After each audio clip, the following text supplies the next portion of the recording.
Pause the video now, year 11s, and have a look. Can you get this index problem? For us to simplify 5 to the power of 12 all over 5 squared times 5, give you an answer as a power of 5. So I'm going to simplify here the denominator first before I simplify the numerator. So copy down the 5 to the power of 12 over. Now we've got 5 squared times 5. Think of 5 on its own as 5 to the power of 1, because anything to the power of 1 in maths is just itself.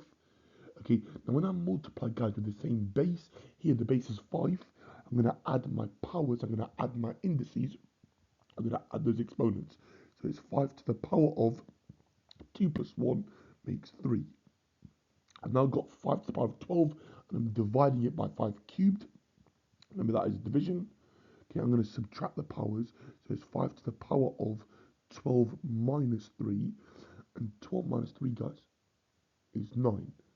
We have 5 to the power of 9 as our final